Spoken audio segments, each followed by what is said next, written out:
Action, let's go. 추억 건물을 찾으러. Nah, kita masuk kepada definisi pencemaran udara. Pencemaran udara adalah suatu kondisi di mana udara di sekitar kita terkontaminasi oleh substansi kimia, partikel padat, atau bahan lain yang dapat merugikan kesehatan manusia, hewan, dan lingkungan. Nah, pencemaran udara dapat terjadi dalam ruangan atau indoor maupun di luar ruangan atau outdoor lingkungan.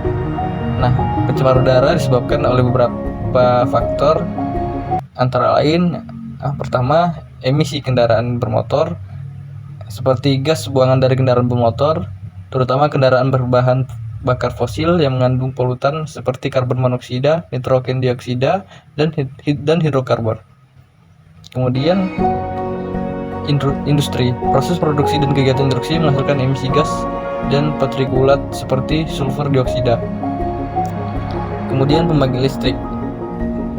Pembakaran bahan bakar fosil di pembangkit listrik menghasilkan emisi gas rumah kaca dan polutan udara seperti sulfur dioksida, nitrogen oksida, dan partikulat. Kemudian pertanian.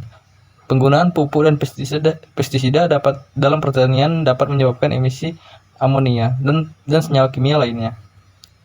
Kemudian pembakaran sampah.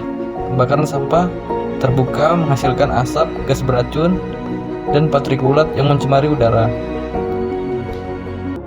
Adapun dampak pencemaran udara pada lingkungan adalah yang pertama, pemanasan global. Pemanasan global ataupun global warming disebabkan oleh lapisan ozon yang rusak karena pencemaran udara. Zat CFC atau klorofluorkarbon yang dihasilkan oleh kulkas atau AC menjadi salah satu penyebabnya. Lapisan ozon yang rusak menyebabkan suhu bumi naik sehingga suhu bumi akan terasa panas.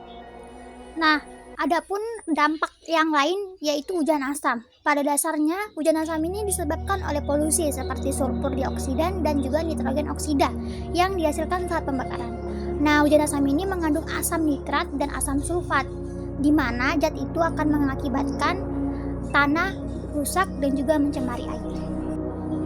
Nah, kualitas udara menurun ini merupakan salah satu dampak dari pencemaran udara ya. Jadi kan semua makhluk hidup termasuk kita nih manusia membutuhkan udara yang bersih.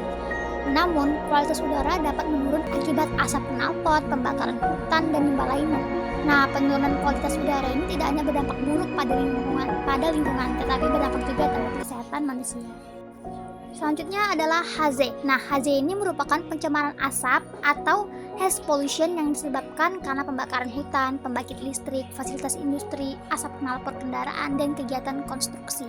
Nah, HZ ini bentuknya seperti kabut yang dapat mengaburkan penglihatan namun berbahaya jika terhirup.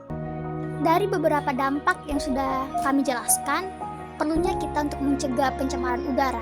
Pencemaran udara bukanlah masalah yang mudah untuk diatasi, namun kita bisa berkontribusi dalam mengatasi pencemaran udara dengan cara ini. Yang pertama, kurangi penggunaan bahan yang sulit terurai. Nah, beberapa tahun belakang manusia itu mulai menyadari bahaya sampah terhadap lingkungan. Sampah kaleng, plastik, dan kaca membutuhkan waktu yang lama untuk terurai. Nah, cara kedua adalah menggunakan kendaraan ramah lingkungan.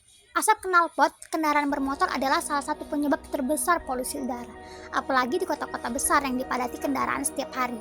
Maka dari itu dianjurkan untuk kita memilih kendaraan yang ramah lingkungan dengan bahan bakar listrik atau tenaga surya. Nah, apa saja sih bakteri yang hidup di udara? Jadi, di sini kami menjelaskan dua jenis bakteri yang hidup di udara. Nah, yang pertama adalah bakteri Staphylococcus epidermidis. Bakteri ini adalah bakteri yang sering ditemukan pada manusia dan hewan yang menyebabkan infeksi ketika kekebalan tubuh lemah. Nah, Staphylococcus ini bisa menyebabkan penyakit melalui kemampuannya memperbanyak diri dan menyebar secara luas di dalam jaringan. Nah, selanjutnya adalah bakteri Escherichia coli, adalah mikroba gram negatif yang secara alami berada pada saluran pencernaan, feses hewan, dan juga manusia. Infeksi pada bakteri ini pada manusia dapat terjadi melalui kontak langsung, melalui daging yang tidak dimasak dengan sempurna, dan juga melalui produk olahan yang berasal dari daging karena komposisi daging baik sebagai media pertumbuhan dan juga mikroorganisme. Kontaminasi dapat terjadi melalui media perantara berupa air yang digunakan untuk membersihkan daging setelah pemotongan, peralatan yang digunakan, dan proses transportasi yang dilakukan. Nah, selain itu, bakteri ini juga dapat mencemari daging melalui udara. Selain itu, bakteri ini juga dapat mencemari daging melalui udara.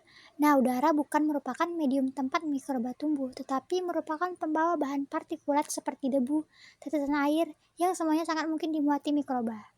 Selesai sudah presentasi kami, terima kasih. Semoga video ini bermanfaat bagi yang sudah menonton sampai habis. Dah. 트레저와 함께 달려 Ready for action, let's go 저건 물을 찾으러